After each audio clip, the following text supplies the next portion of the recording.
Tyler Finn, welcome to your own show. It feels a little weird to be on this side of the mic. I guess I'm getting a taste of my own medicine. I figured we could just start from the very beginning. I thought I was going to be in DC and then maybe go to law school and then be a prosecutor or something. And clearly that is not the path that I've had. I want to talk about the abstract. So I want to get a little meta. And yeah. I want to know, why did you start the podcast? It was not my idea. Okay. Yeah, I will not take credit for this. Go on. It was Rohit who runs product and had been running marketing at the time. Tyler, we just hired you. You don't seem to have a full plate yet. Do this. What advice would you have for listeners? GCs don't think of themselves as, I'm the lawyer, I'm over here, I provide the legal perspective, I only chime in the executive team meeting when someone says, is that compliant, or can we do that under the law, right? People think of themselves as operators, as leaders in the business. You've now interviewed almost 100 guests. How have those conversations from the show changed how you show up in your own work? I've never asked them this question, but I bet if you asked them, would you consider yourself to be an extraordinary person? I think most of them would probably say,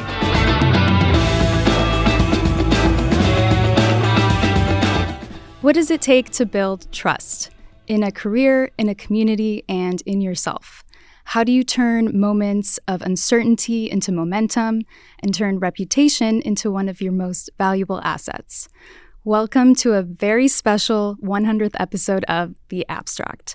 I'm Nakta Alaghebandan, and I'm Chief of Staff to SpotDraft's COO, Akshay Verma, who longtime listeners may recall from earlier episodes on the show. Today, I'm joined by a very special guest, somebody who's usually on this side of the mic, Tyler Finn. Tyler is SpotDraft's head of community and growth, and of course, the host and creator of The Abstract. Over the last 99 episodes, Tyler has explored the unexpected pivots, leadership lessons, and career arcs of some of the most interesting voices at the intersection of legal and tech. And today we get to hear his story. Tyler has built a career that defies neat boxes, starting in public policy, moving into privacy and product-adjacent work, launching his own consultancy, and now shaping one of the most interesting legal communities out there today. We'll be talking about risk, trust, and how to increase your surface area and how that helps you shape your career. So, Tyler Finn, welcome to your own show. It feels a little weird to be on this side of the mic. I guess I'm getting a taste of my own medicine. But I'm going to take some solace in the fact that you're probably a much nicer interviewer than I am. I will go easy on you. You'll go easy on me. Yes. Thank you for letting me steal the mic. I figured we could just start from the very beginning. Yeah. You originally thought that you were going to go into public policy and move to DC, and obviously there was a pivot there. So can you walk us through that? For sure. When I started my career, or when I graduated from college, I had a plan around going to DC. I thought, Hillary Clinton is going to be president. I'd spend some time in DC in college. I'm going to be the special assistant to the deputy secretary of some agency. That election did not turn out how I anticipated, and I think a lot of folks. I ended up thinking, okay, now I've got to pivot. I'm going to go and work on the Hill in some way, shape, or form. And I think, I had the lesson very early on that your network and who you know is almost as important or just as important as your resume. And I had people who were advocating for me in DC who were going to help me find a job. And then I had a friend, a guy who I'd done research with in college, who introduced me to the general counsel of a company in Santa Monica, startup focused on building what is essentially sort of air traffic control for commercial drone operations. This GC and I met, and he said, hey, why don't you come and be the junior guy on my policy team? We're doing a lot of advocacy work at the state and local level, in addition to with Congress and the FAA. on the one hand, staff assistant salaries are not that high in DC. They're like $28,000 a year. Man, yeah. You spend most of your time answering the phone, and if you get lucky, responding to constituent mail. So this sounded pretty good, right? Yeah. Going and working for a private company. And it was in Santa Monica. So Yeah. it was like doing Surprising. policy by the beach, not doing policy in the swamp. More glamorous. Yeah. And I decided, hey, I'll be qualified in a year to go answer phones in DC if this doesn't work out or if I really don't like it. So this seems like a risk that I can swallow whole. I should go for it and try it. And then one thing led to another, and I ended up spending, most of my 20s living in LA doing various sort of legal and policy things. And at the time, people were also warning you against going into specifically the privacy field. They were talking about how it's, boring and compliance heavy back office work. So what made you trust your instincts and pursue it anyway? Yeah, so I'd been with this company AirMap for about a year and a half or so. There've been some executive changes. I think we'll talk about things that I look for now that maybe I didn't look for back then when I'm joining a company or evaluating an executive team. But I had, and again, another friend who introduced me to CEO of a data company that was looking for a policy and privacy person. And I knew nothing about privacy. And I had a lot of people, as you said, who were warning me, like, you don't want to leave this like cool, sexy drone public policy thing behind to go work in what they thought was essentially just a compliance function, right? Like you have these laws and you have to make sure the business is complying with them day in, day out. And it's very process oriented and procedural, and it's not going to be that interesting. And I think I looked at kind of the macro picture, and GDPR, which I'm sure many of our listeners will be familiar with, was going to be going into effect in a few months. That seemed like a sea change. It seemed like there was a lot of focus on this area, or there was going to be a lot of focus. So I saw that and I thought, okay, that there's opportunity for growth here. There's opportunity to make this into more than just how do I comply with this one little law. Maybe if Europe's doing this big thing, maybe Congress will get its act together and something similar will happen here, or at least as what has happened, all the states will start to act, right? There'll be more focus on this. I trusted the folks who were hiring me. I was getting hired at the time by the COO and the CFO at the business, who were sort of jointly going to run privacy from a product perspective and from a compliance legal perspective. I trusted them when they said, there's going to be a lot of growth opportunity here for you, and this isn't going to be boring. Don't worry, right? And I think it really worked out for me. I think if you're interviewing for a job and the hiring manager or the person who you're talking to, especially if they're an executive, is really hammering or really pushing on, there's tons of growth opportunity here, or we believe this can become much more than it is today if you put in the effort or you show us how you can grow, that's a great sign and something that I would look for and something that I would lean into, or I have leaned into again and again. And that trust is obviously a two-way street. First, you have to trust them that this is a place where you can grow and prove yourself to them. But what were some of those early challenges when it came to you now building trust with the people that you had entrusted your career path? Oh, that's a good question. You clearly did your research here. So, when I entered that business, and this is not going to be, I think, dissimilar to the situations that lots of our listeners have dealt with before. There'd been a lawyer in the role before for a short period of time who we'll call it maybe alienated some key stakeholders in the business with a slightly more risk-averse approach to privacy and compliance.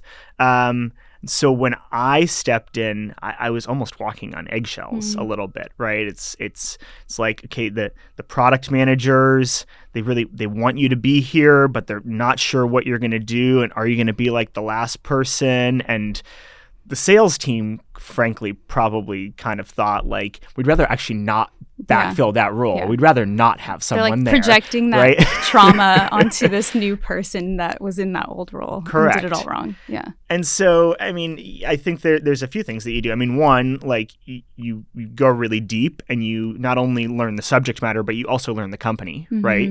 You really need to understand, what are these teams' incentives? How do they tick? What are they driving towards? Where are the growth areas for the business? Where is revenue coming from? Why, if I decide to take a hard line on something, might they oppose me? I should think that through before I take the hard line, right? Again, not unusual to our listeners, but I think a no but or a yes and is always better than just a flat no, right? If someone's come to you and said, hey, we really want to build out this new feature using this new type of data that we're going to collect, and maybe I, as the privacy guy, have some concerns about either what that type of data is or how it's going to be leveraged, just saying to the product manager, like, nope, we're not doing that, is probably not going to be the right way to engender long-term trust or build a relationship with that person, as opposed to really working collaboratively with them. Because ultimately, at the end of the day, if you're in a business, right, like the long-term goal is to build great products or offer amazing services, grow the business in the right way over the long run. And so I approach this very much from the perspective of, I need to understand everything I can about my job, the privacy world. I also need to understand a lot about what our product team and engineers care about and where our revenue is coming from and where it's going to grow. I'm going to try to see that whole picture. And if I can do that and then present my ideas or present my pushback in the right way, we're going to work together and we're going to be a team, as opposed to me being this sort of advisor who's sitting off in the corner in his ivory tower, who's trying to build a perfect compliance program, but not a compliance program that meets the needs of the business. Completely. And I feel like the right high trust approach to collaborating with anybody is always defaulting to being a high context person. You want to explain why you're doing things instead of just expecting people to buy into why they should follow your lead. So that's definitely, I think it's really important to keep the high context in mind. And it's interesting because you eventually ended up becoming the person that they would send into all the super strategic, high anxiety customer conversations. So how'd you go from maybe a trust deficit to being the trusted calmer of anxiety amongst customers? I mean, I think there's two steps. I mean, I think one, you have to build trust with executive stakeholders, right? With the C-suite, probably. And this is a smaller, venture-backed sort of company, a couple hundred people, a few hundred people. So it looks different, I think, if you're at, a large multinational corporation. I'm not speaking from the perspective of someone at Meta, right? Let's say. But you have to build trust with the C-suite, but you also really need to build trust with the layer of other stakeholders who are really like on the ground making decisions day in, day out. Those VP of sales, regional vice presidents, VP of customer success, director of product management, right? I mean, those folks are not only going to be the people who are like you're ultimately talking to day in, day out, but they're also going to be your biggest advocates in the business. Or they're going to, when a deal gets slightly changed and then everyone goes to meet with the CRO or the chief business officer to talk about why the deal is going to be changed slightly based on your advice, you want that RVP saying, I worked with Tyler on this, and this is the right path, and this is the right thing for us. So we're in this deal review process. Please approve this deal. Tyler signed off. I've signed off. Let's do this together. So building that trust is important. I have like one story that I think is good here. One of the guys that I worked with and for, I guess in a sense, our CRO, who's gone on to be the CEO of a company in like the music data space. Really interesting guy, tall, kind of laconic, serious British man, likes to go on like 50, 100-mile bike rides on the weekends. Amazing. Right? he was not known for being effusive in his praise, let's say. Like loyal and dedicated to his team and an amazing manager, a great executive, but not exactly like effusive in his praise. And when we would do sort of major policy changes, update a privacy policy, I liked to send out an all company email about this sort of thing. I thought, internal communication was really important around these topics. And I sent one of those out, and he responded to it within like 15 minutes or so. And it was very simple. He said, like, this is very important work, and everyone should pay attention to this. Wow. Regards, Rob. Regards. Or whatever he said. Yeah. Best, Rob. And, very Rob, like very short, very to the point, right? I guarantee you that the sales team suddenly went back and reread that email all the way through. Right. Winning the trust of stakeholders like that is, I wouldn't even say it makes you better at your job. I think it's the only way to do jobs like this. Yeah. Right. You can't. You need your team's buy-in to be able to successfully do what you got to do in your role. And going back to this idea of building trust by defaulting to a high context approach. You've said that your work has often sat at this intersection between product and strategy and legal. So I'm sure you had to have a lot of context on all of those domains. What makes that intersection meaningful for you? Yeah, and I go back. I'll answer the sort of second part of your question about like how do you get put in high stress or situations with difficult customers, or I'll answer that along with this one. I think that I have always, after you figure out the foundation, right? After you understand, okay, what does our product do? Where's the revenue coming from? What sort of laws or what sort of regulatory environment are we affected by? Like understand some of those basics. Then you want to see the whole picture, right? So you start to ask other questions like, who are our allies in the ecosystem that we're operating in? Who might our detractors be or our competitors? Why are they doing what they're doing? Not just like this competitor is doing, this thing or saying this about us, or Google or Apple is affecting our business in a major way and we just take it for granted that they've decided to do this, right? Like understand incentives, understand why are they doing this. When you start to see the whole picture, I think you get given more ambiguous projects that other people might not be able to solve. You show that you're thinking about things from a very cross-functional perspective. And ultimately, these days, that's what really great executives are. And I think we've seen a bit of an evolution there. I've been able to watch for the past, 5 to 10 years, the sort of like GC role evolve in some ways. GCs don't think of themselves as, I'm the lawyer, I'm over here, I provide the legal perspective, I only chime in the executive team meeting when someone says, is that compliant, or can we do that under the law, right? People think of themselves as operators, as leaders in the business, as executives who are ultimately responsible for the growth of the business and the long-term prospects of the business. And so, the more that you can work on highly cross-functional projects, or the more that you can see the whole picture, as in, okay, how is the decision that we're making over here around the regulatory environment going to affect the product, which is going to affect revenue, which is going to affect our financial picture, which is going to affect our ability to make the acquisitions that we want to make, or we need to access capital or debt in a different way, right? You want to see the whole picture.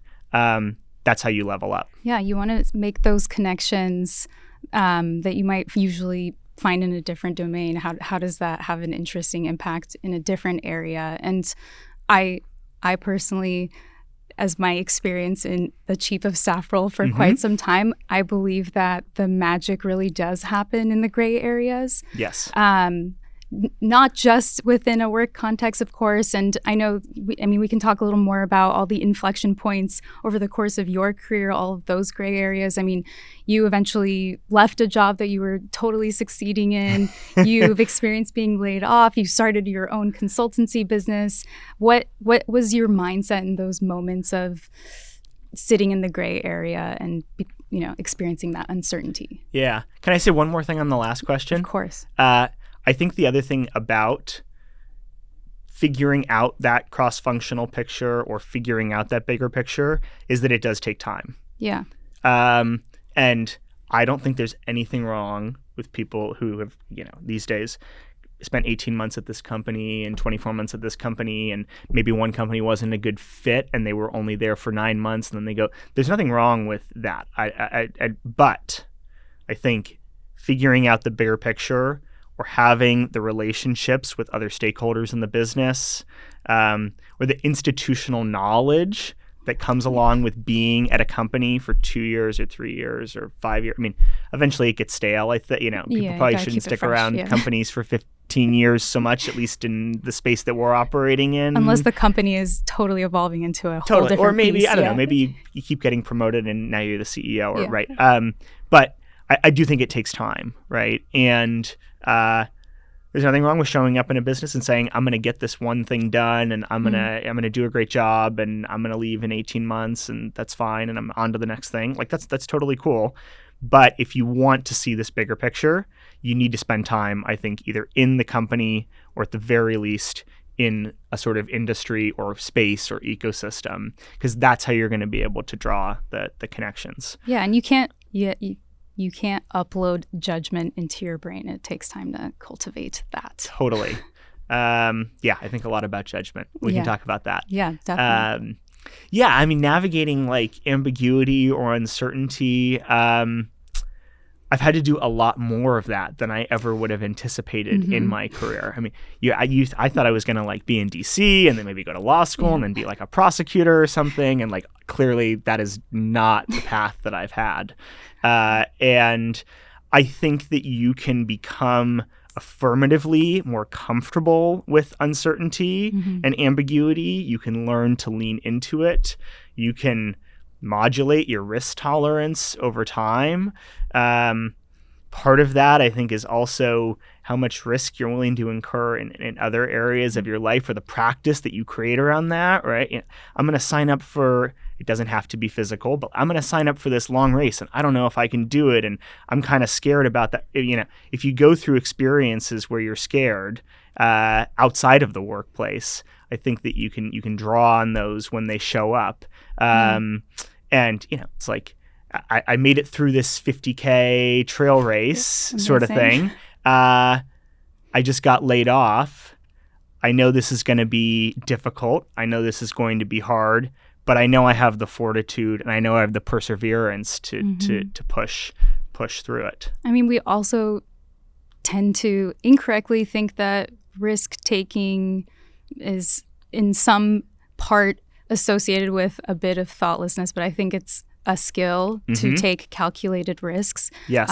What advice would you have for listeners on how to hone that skill of taking calculated risks? Obviously, there's a lot of known unknowns and also unknown unknowns, but how do you get comfortable with with trusting yourself in those gray areas?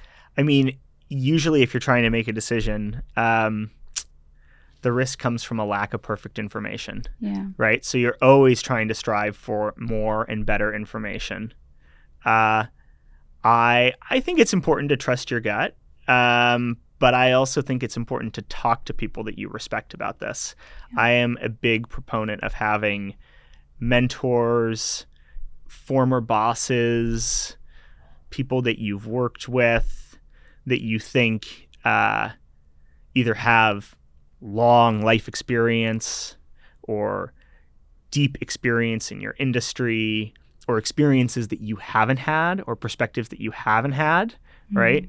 Go to if you're considering a new job and it's not going to be awkward, or go to the sales leader and ask them how they see the role that you're taking on, or the company that you're looking to join, or the new part of the ecosystem that you're thinking about moving into. Right. They're going to help you see whether this is really risky or not. I think people sometimes tend to over-index on the risk that they see, when really what they need is sort of better information or a broader perspective. Yeah, calibration. Yes. Also. Let's talk about... And sometimes people will also back you off. Yeah. I've had that too. Yeah, right? they'll walk you right? off. They'll walk you back, which is not to say that you should always lean into, someone comes along and offers you something that sounds really amazing, and you're like, oh, maybe I should. And then you go and you talk to a bunch of folks and they're like, okay, we're not saying that that's not going to work out or it's going to totally blow up your career, but like sit back and think for a second and pause for a second, right? Yeah. Yeah. And so you told me a really funny story. I really want to get more details on it here because I think it's a perfect embodiment of trusting yourself until the trust emanates from you and people want to trust you. Mm-hmm. I want to talk about TechGC. Oh, sure. And how you went from being an uninvited 22-year-old at a GC dinner to someone helping build the organization over the course of 5 years. I mean, that says a lot in such... Yeah, this is the first GC who hired me after college. I have a lot to thank him for. He's a friend of mine, Bill Goodwin. If you've ever met Bill, you know that he wears Hawaiian shirts, rain spooners every day, Nice. tucked into Shout out, khakis. He's always got Sperry's on. I've seen him in a tie once. He's an amazing guy and he's a real character. And so he's the type of guy who has he's got the chutzpah to like invite his junior policy guy to the first or second TechGC dinner that was being held in LA. Wow. At the time, I thought I might want to go to law school. He said, you should come here. You should meet some of these people. You should introduce yourself to the guy who's organizing these. And I did. And, Kieran is one of the guys who started TechGC and has really grown it to now the L suite, like all that it is, and the F suite and the E suite for CEOs, and turned it into a really amazing, not just community, but really amazing business. Kieran and I started to talk to each other, get to know each other a little bit. At the time, he was doing it full time. Greg, the other co-founder, was still the GC COO at Firstmark, a VC fund here in New York.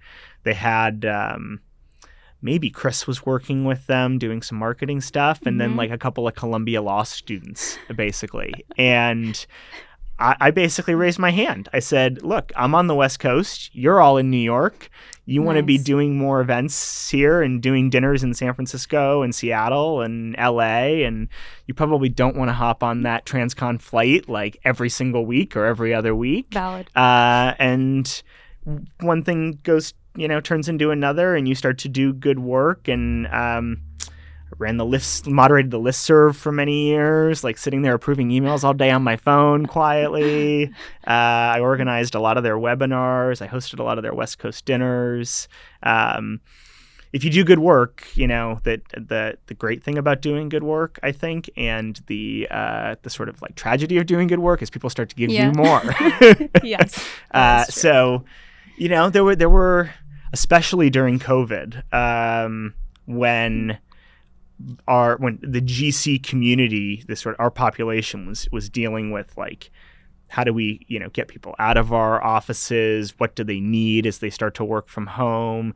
How do we deal with like PPP federal funds? What decisions do we make around that sort of thing? There was a lot of work. I mean, I was working until 2 a.m. most days, helping organize these sorts of things. But I would not be here today in any capacity like I am without that sort of experience, without getting to know that community, without all that I learned from the way that really Kieran and Greg set a strong ethos and built that community in, I think, a very intentional and particular way. Totally. I was just going to say, it sounds like that dinner was a very fateful pivot into your community Yes. chapter and this facet of your being. And you've said, of course, that TechGC, all those experiences really shaped your philosophy on community. So Yes. what lessons from that time really still guide you today? The members of a community have to be front and center. Mm-hmm. Greg these days will go on stage and give a sort of like product presentation on their like online platform. Maybe once a year, Kieran will get on stage and talk about an acquisition that they've done that they're excited about, or some of the vision for how they're going to grow it over time. But they were extremely intentional about, we have a steering committee, we have members in every city that are our leadership. Mm-hmm. They have a global chair. It was all about the members. It was not about Kieran and Greg. And that flowed down into really what this is about is peer-to-peer interaction and peer-to-peer learning.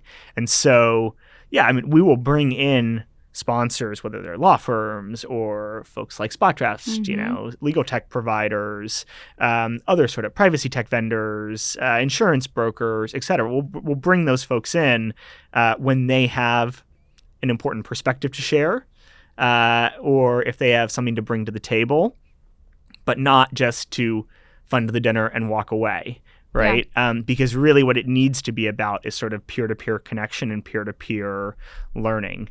And they've always taken, and I mean, this, I think, dovetails a lot with things that I've worked on in my career. They've always taken a very long-term view of growth. Mm-hmm. They would rather grow something slowly and intentionally in a way that builds trust and builds sort of like real sticky, cohesive connection than to grow something very quickly that then flames out. Yeah. Organic, not GMO community. I think that the best type yes. of community is the one where... I love that turn of phrase. That's really... Did you just make that up? Yeah, I just came up with it. I feel like the right approach to building a community is exactly like you say. The builders of that community are more like the frame, and the Correct. community itself is the beautiful painting that you're there to see and experience. What else do you think really makes a community work? People have to be willing to share. I mean, that goes back to the trust piece. Go to a happy hour, meet a few new people. I mean, that's a good thing too, right? But I think a really strong community is one in which people feel a willingness to share something about themselves, a problem that they're dealing with at work, a need for help on particular task or with project or for a firm recommendation, or people feel a willingness to share. That's a great sign of a healthy community. Yeah, and I guess that would also be another helpful way as a community lead to help enable that comfort mm-hmm. and safe space to be vulnerable without really making it obvious that you're also there, just like providing the right vibes and structure to encourage that type of connection. Yeah, if I host a dinner or an event, my intention is not for it to be about me or right. me talking, this is weird for me to be on this side of the right. mic because I feel like I'm a pretty good talker, but that's not what I hone my. I want to be a better question asker than a good talker. You want to enable the storytelling. Correct. And so a facilitator. Yeah, exactly. Yeah. And all of that, I think, also just keeps boiling back down to trust, and how also reputation comes from trusting somebody. Like, mm-hmm. I don't think a good reputation at least is mm-hmm. associated with trust. And I think, and tell me if you agree, these sound like two of your big North Stars. Yes. If we can pick two North Stars. Mm-hmm. How do you think about building trust and reputation in community contexts, mm-hmm. in a community role where, it's not really such a structured, defined job description? Like, you're really paving the path and mm-hmm. trying to make this organic thing. Mm-hmm. how do you do that with just these really intangible but super important qualities? I mean, there's tactical things that you can do, right? The sort of like content that you're creating, which hopefully you're getting advice from members of the community on, has to be really, really good and top notch and interesting. You have to make small decisions about, if we're going to host a SpotDraft dinner, are we going to have a SpotDraft like standee roll up thing at the dinner? Probably not, right? Like that's not the sort of thing that's going to engender long-term trust. Who you let into the sort of community or the way you approach that, I think, is also a very important decision that should not be taken lightly, because it's going to change the sort of tone and tenor of the interaction between members.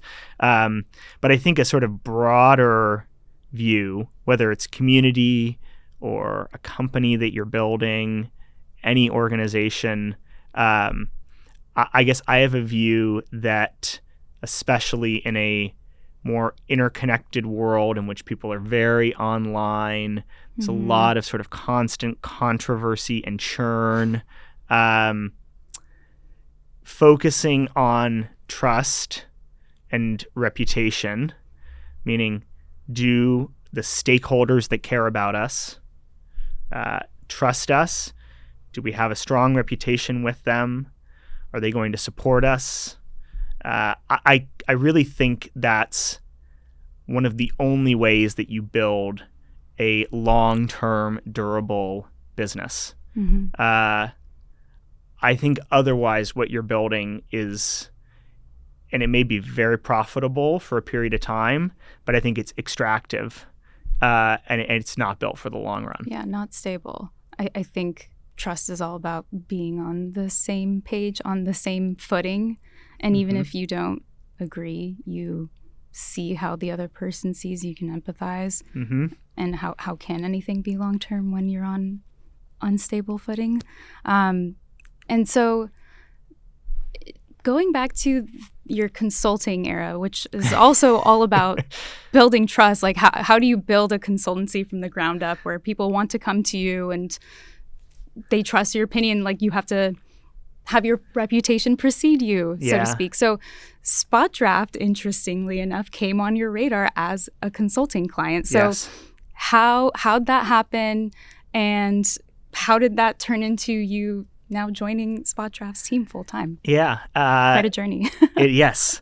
And it wasn't how I expected it to play out either, by the way, which I think is a good thing. SpotDraft was sponsoring TechGC events. I started to see SpotDraft at more events. I met Shashank and got to know him a little bit. Vic, who used to be on our team here in New York, now has gone back in-house to legal roles. Rohith, Chief Product Officer. Started to get to know them a bit. And I think at the time, SpotDraft was dealing with not a product market fit issue, not really a growth challenge, more of a messaging refinement problem, right? Which was, we're coming to and trying to grow in the North American market. We want to make sure that the way that we're speaking to the market is really resonating. We need to have a stronger back and forth with the market or the community or the sort of ecosystem here, so that we're refining the way that we're talking about our product offering, the way that we're engaging the market, and in getting to know those folks, it seemed like they could use a little bit of help. Like, not like lot of help, but a little bit of help. Tell us more. And so I took on a sort of like, short sort of term consulting arrangement. Our CEO, Shashank, basically used that as a recruitment tool to try to bring me in full time. I think at one point he even said, "Can I continue to pay you as a consultant so you don't take another full-time job until you take the one that I'm offering you?" In many ways, I would look at this a little bit differently maybe than I had before that experience. I think it's really great in some ways to sort of like try before you buy like this, where I got to know the SpotDraft team. I got to work with them on some projects. I got to see how I interacted with other people in the marketing org before I joined the company.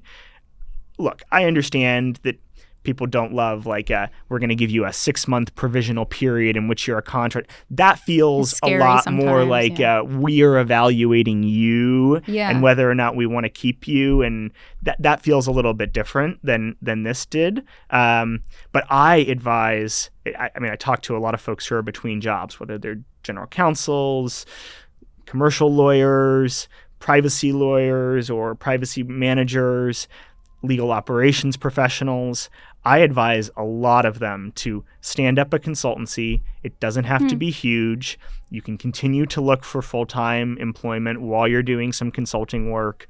Try to tap your network. It's not always going to be the people that you expect who will come on as clients. Case in point, 2 or 3 clients it may not be plenty for the long run for you, but is plenty. It gives you something to talk about in interviews, and you never know when one of your consulting clients is going to end up turning into your next sort of full-time opportunity. And so that's what happened with me. And the rest is history. And so then you got to bring all the wonderful philosophies and learnings from TechGC into this role. But then how has your perspective on community building over the last 3 years since you've joined SpotDraft changed? So I've had to, there's been a lot of learning for me. I've had to learn the sort of like legal ops community in a way that I did not before. I've had to think about community as a counterpart to marketing in a way that I was not thinking about it before. I think in many ways, actually, community is, I wouldn't even say, like, community is not the future of marketing. Community is a lot of what marketing, I think, is becoming or needs to become, right? It's the storytelling. Especially in a B2B business like we have, in which these are, very sophisticated buyers. They don't make decisions quickly because they know not only is the sort of value of what they're buying relatively expensive. I think SpotDraft is reasonable, but relatively expensive. The unwinding a wrong decision is also painful. So they're very sophisticated buyers. They're not generally going to pick up the phone and answer, from a like very, very junior sort of BDR sales rep, right? They're going to want to, when they go out to evaluate a product offering, they're going to want to know your reputation in the market and think that you have a good brand, probably have seen you in various places as a bit of a thought leader.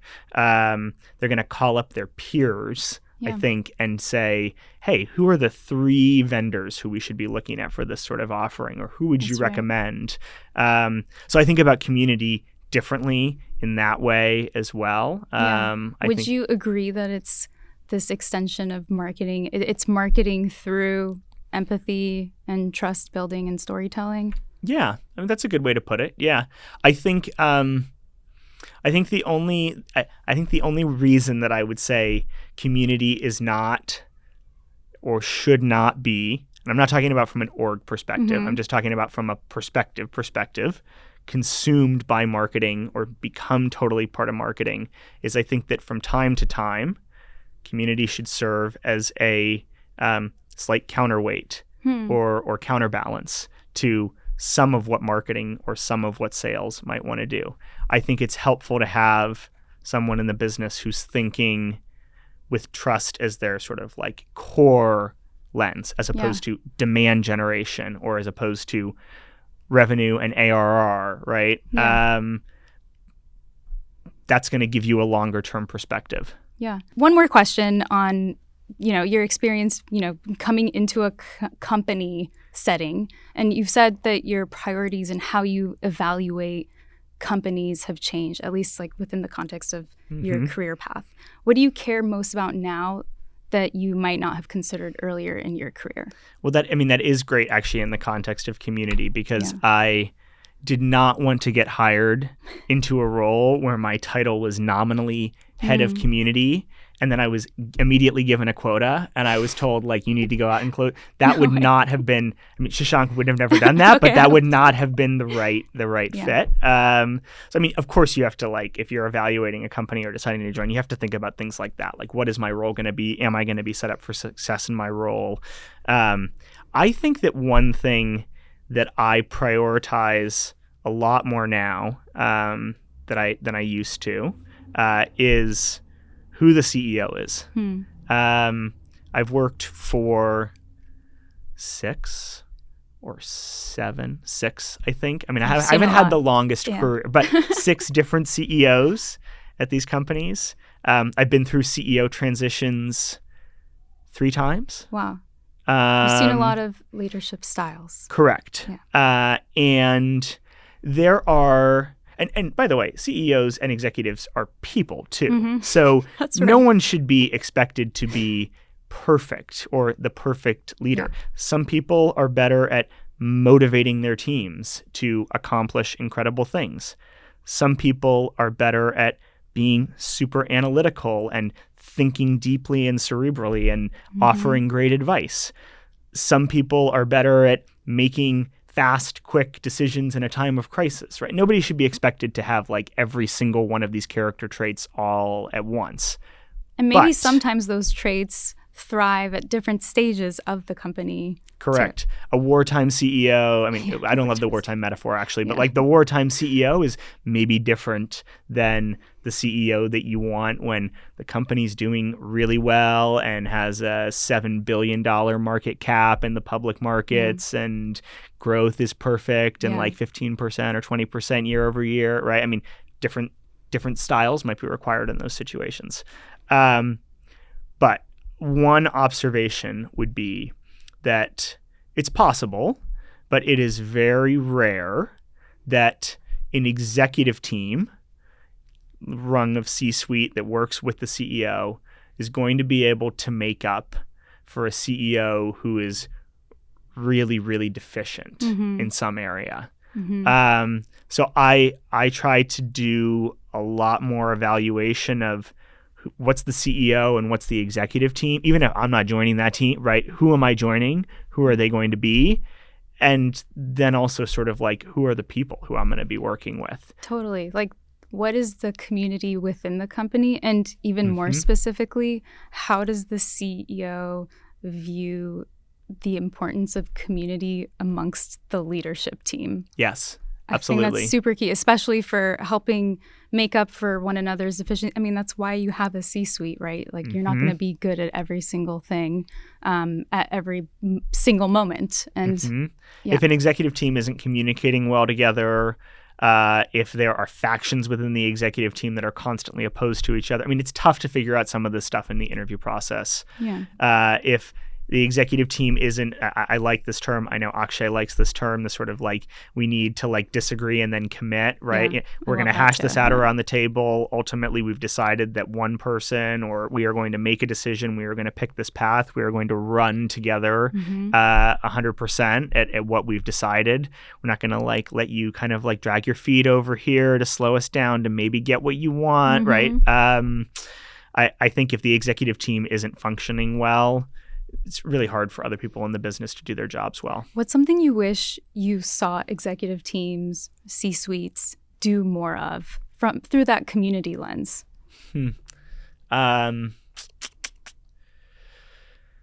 Well, I think it's talk to each other.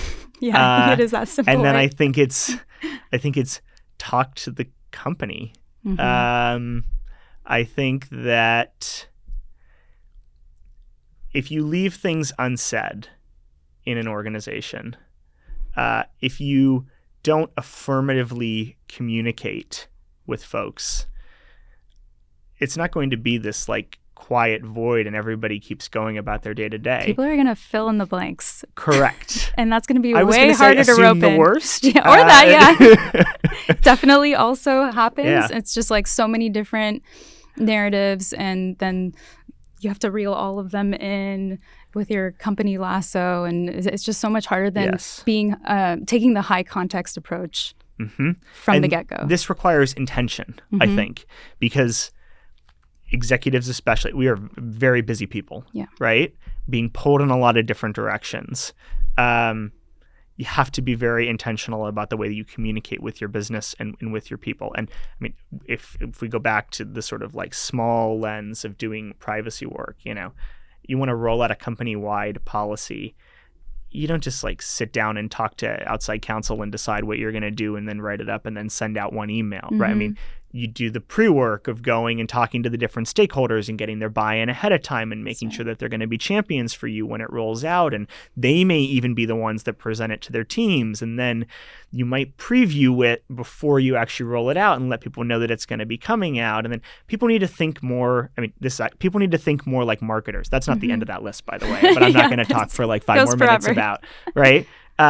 People need to think more like marketers, I think, and executives need to think more like marketers and storytellers. Yes. Yeah. So, I mean, community is definitely a state of mind within every context and every group of people that we find ourselves in. I think you're way more intentional and strategic about it. It's literally what you live and breathe. Let's talk about... I have the headspace and the time to be allowed to do this. Yes. Exactly. And so I want to talk about the abstract. I want to get a little meta. And I want to know, why did you start the podcast in the first place? And did you see a gap? What were you trying to fill with that? And how did you pitch it to the team? It was not my idea. I will not take credit for this. It was Rohit, who runs product and had been running marketing at the time. And I think, he looked out at other companies and he's like, lots of other companies have podcasts. We should have a podcast. Tyler, we just hired you. You don't seem to have a full plate yet. Do this. And so then it was incumbent upon me to run with it and come up with the title and work with the design team, which was very fun, by the way. Work with the design team on the logo. And at the time, or at the start, I knew I wanted to do something around, I knew we needed to encompass all that legal is, right? I did not want to do something that was just like, I'm only going to interview GCs or CLO. That felt very narrow. I wanted it to be about professional development in some important way, and personal development. I wanted people to tell stories. I didn't want it to just be advice. This was not meant to be get on the podcast and talk to me for 45 minutes about all the steps you took in the 18 months leading up to the successful IPO of your company. That also felt too like CLE boring, narrow. And so I think what we've landed on over time, and hopefully, I mean, I've gotten better. The title is starting to make more sense. Yeah, exactly. The abstract, right? Yeah. What we've landed on over time is we want to have folks who are in legal or legal adjacent roles, who are legal professionals broadly.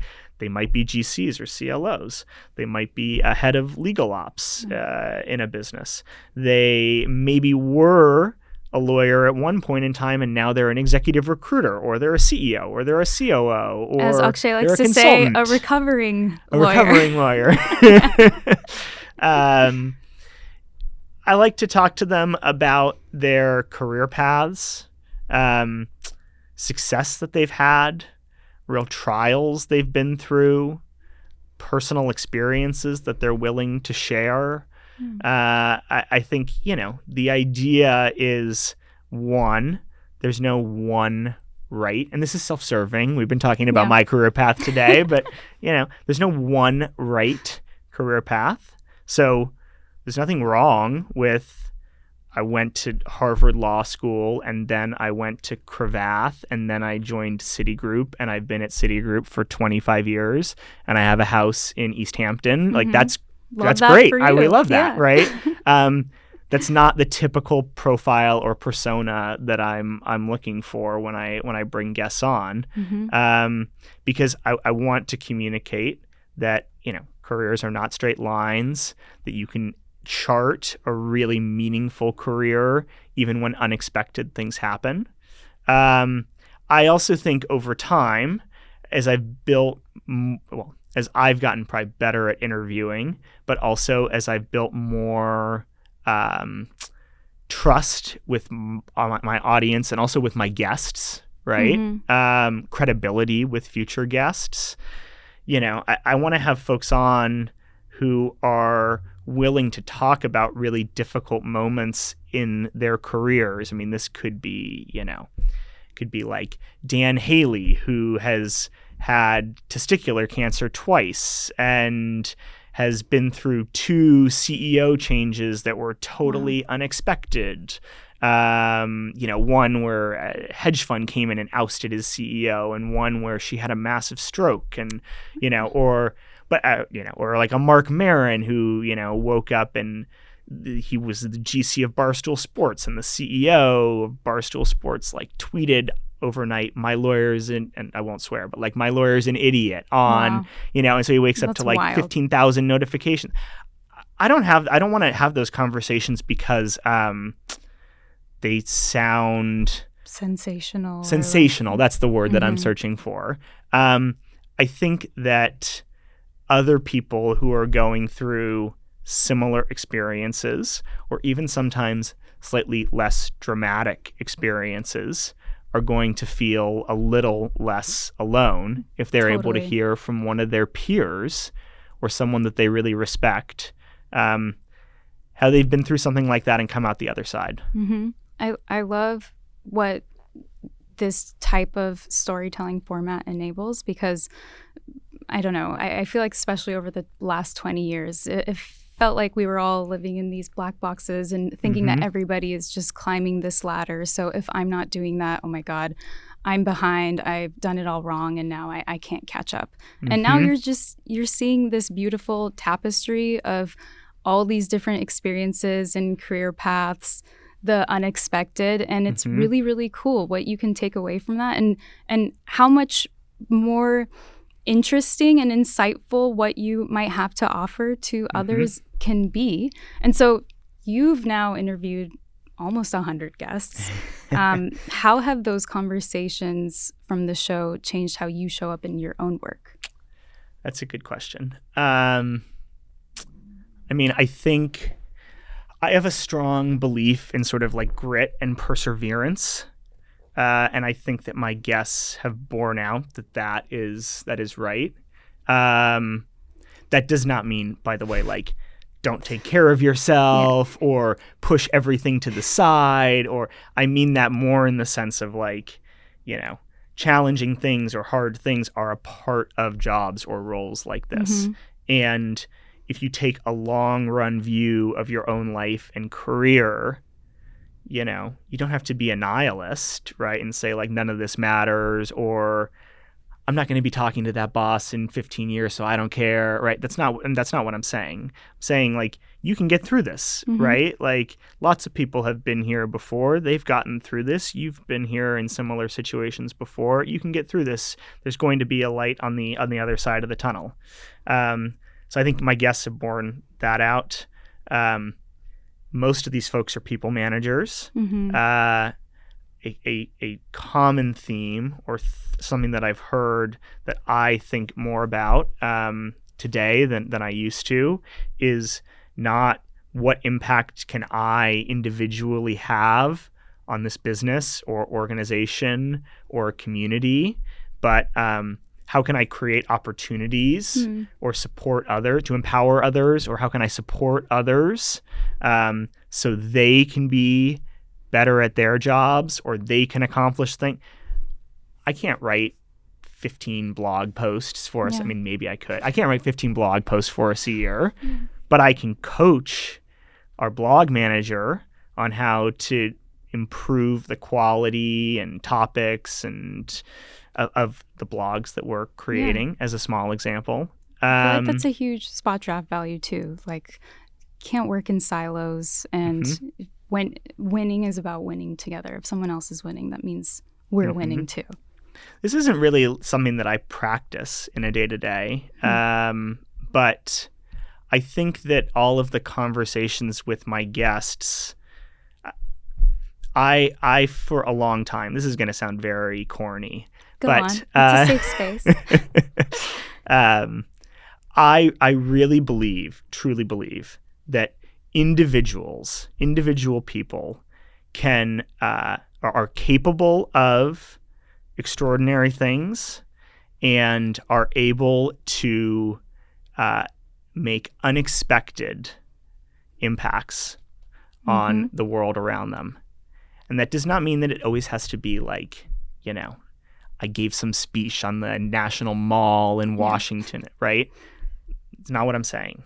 But if you look at all of the guests that I've had on, I've never asked them this question, but I bet if you asked them, would you consider yourself to be an extraordinary person? I think most of them would probably say no. Well, like that guy MLK was like pretty amazing, or, I really loved Barack when he was president, or right. But you look at the sum total of what they've done, the organizations that they've helped run, the thousands of employees' lives that they may have changed, the markets or communities or that they have built that did not exist before, to say nothing of sort of like the, flapping of the wings and the impact that has made on the rest of the world. I mean, you don't have to be even like Dana Rao at Adobe to have made a huge impact on the world. Think of Kieran and Greg, right? And what TechGC has done, TechGC is good business. It's not a huge business. They're not going to be worth billions of dollars, probably. Maybe Kieran wants to be. But think of all of the sort of like peer-to-peer connection, education, that has occurred as a result of what they've built. So that's a big takeaway for me is you look at the people on the podcast who've been here, and if you're listening to it, you should probably either say, you should say like, maybe I want to be like that someday. And then maybe you should ask yourself, like, maybe I'm a lot closer to that already. Maybe I just want to be more of me and not, tamp it down. Yeah. And that reminds me a lot of something you and I talked about earlier, and it really resonated with me, this belief about increasing your surface area. Yeah. I love that description because I think a lot of people might be afraid to take up space. Yeah. It might be related to that feeling risky in some way, or scary, rejection, all of that. How can you explain that concept a little more for the listeners? What do you mean by surface area, and how do you think people should apply it to their own careers and just lives in general? I think Kieran might have used that term. I don't remember exactly, but I think I may be stealing that from him. And there's a couple of ways that I think about that. It's a better way to think about growing your network, right? Growing your network should not be about, I went from 5,500 LinkedIn followers or connections to 5,750, right?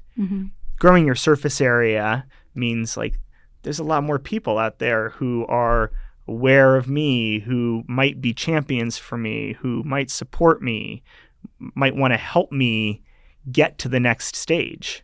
So, I mean, I don't know where my career is going to end up, but I don't think it's going to be by going online and applying to 17 or 170 roles on LinkedIn. I think it's going to be by continuing to increase my surface area. There's another aspect. I'll conflate it with like another concept that a prior boss, very cool guy. He is these days the CFO of a organization that like does like all these amazing challenges. Like they'll raise like $100 million to try to have a robot go across the desert. That's awesome. Yeah, very cool. He would always say to me like, Tyler, remember, knowledge accrues, right? Meaning Very true. you're sitting here and, you're in some product meeting and people are talking, and you're like, well, I don't really care about our consumer business. I'm not worried about that. But knowledge, like, you never know when 6 months down the road or 6 years down the road, you're going to draw a connection. Pull that tidbit. Right. And so I kind of think about that in the realm of increasing your surface area, or in the same vein as increasing your surface area as well, right? I think people or folks, you want to live with intention, right? But sometimes it's just about sort of absorbing all the world has to offer and seeing where that leads. Yeah. And so, yeah, it's not about networking. It's not about reading every book that you're supposed to read or every single book that one of our podcast guests has recommended. It's not about trying to memorize everything about the business. Yeah. Being a sponge is not passive work. You're synthesizing, you're listening. That's active. Yeah. Yeah. I'd prefer not to be described as a sponge, but no. But like the sponge approach. Yes. So, okay, it only feels right to wrap up the conversation with a few fun questions that I think you'll recognize, the Tyler special, if you will. What is your favorite part of your day-to-day? If it's not playing tennis or going on a run, I'm very lucky to get to do lots of context switching. And I've had that as a part of, or as the sort of like the feature of my roles for a long time. I love that. I love that, in 1 minute I am talking to a GC on a coffee chat that has no goal.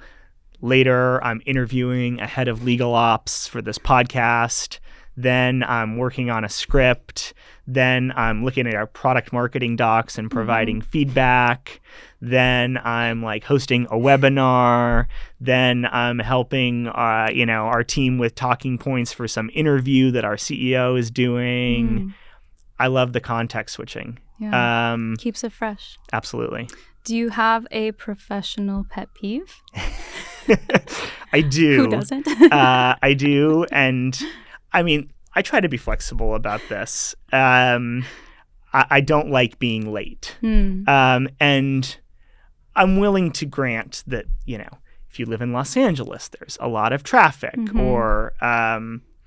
but yeah, I hold myself generally to the punctual standard. To a punctual standard, yes. And I can still think of a few moments in my career where I was late to something, and I lost an opportunity as a result of it, or and I'm not talking about being 1 minute late to a Zoom call or something like that, right? I mean, we can all give ourselves a little bit of flexibility in this life, but yeah, I like to be 5 minutes early. Yeah, you heard it here.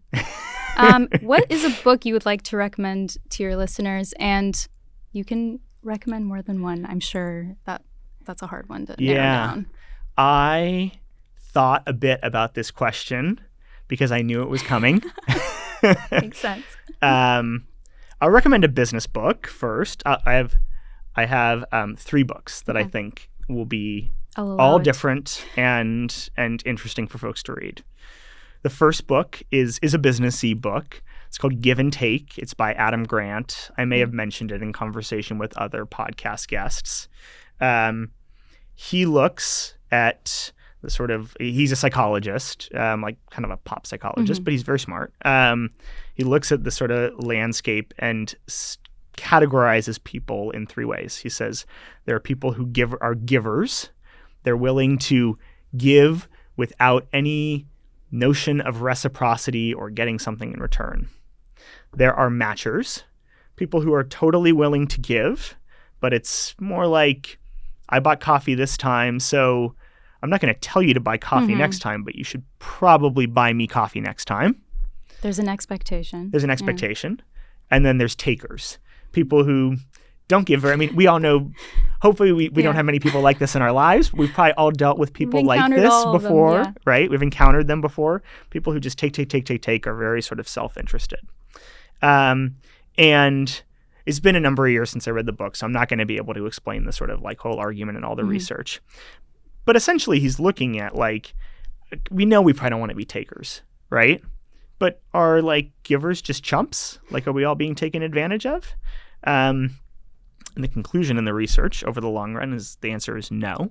Actually, like true givers are the ones who end up with the most and who are the happiest and who actually like oftentimes have the most money. And if you're listening and you've like read this book in the past week, you can probably poke holes in that summary. But I'm gonna cue it I up. I like carrying that with me in my own life, and I would recommend that folks read it. I don't read a lot of fiction. A friend and mentor of mine recommended a book that I read recently called The Last Days of Night. Okay. It's a very quick read. It's historical fiction.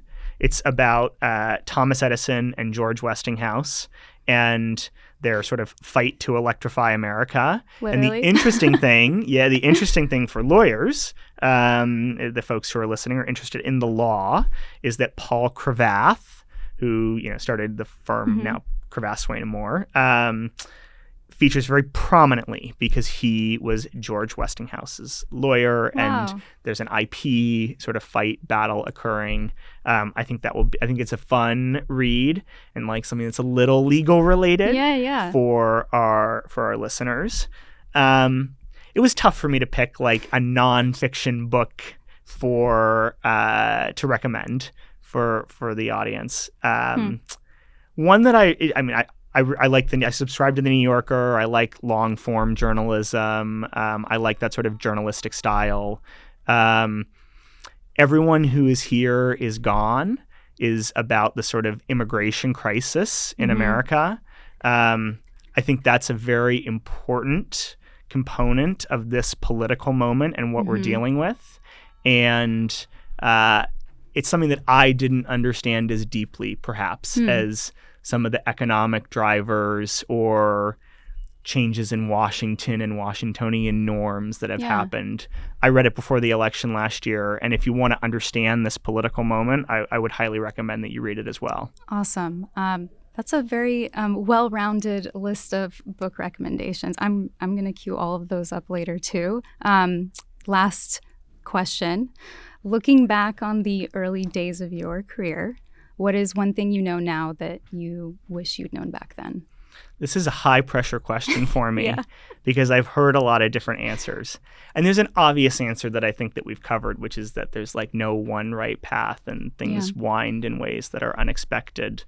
But for me, it's actually something different. I wish that I had known that I shouldn't be prioritizing or thinking so much about success or momentum. Those things are all important. But I wish that I'd spent more time, and I try to do this today, thinking about how I can live with some grace, right? Like grace for my coworkers, grace for myself, grace for those around me. Life ends up being a lot harder, I think, than most people would anticipate when they're like 22 or 23. And so my advice to my younger self would be pretty simple, actually. It's like try to live with the most grace that you can each and every day. Yeah. And don't sweat the small stuff. Small stuff. Tyler, it has been such a pleasure turning the tables. You obviously make a very great guest on your own show, too. And I just think what you've built with The Abstract is so wonderful. You've created this space where people can reflect on their unique journeys, and they can do it with humor and insight and honesty. And it also lands in a way where the listeners can really pull from that wisdom and apply it to whatever unique place they are in their own careers. I'm one of those people. Episode 4 with Akshay was the reason I reached out to him and ended up joining SpotDraft. So I'm very grateful to you. That's good to hear. I didn't know too. that. Yeah, fun little fact. I am so excited that we got to spotlight your story, and I'm excited for the next 100. Thanks for doing this with me.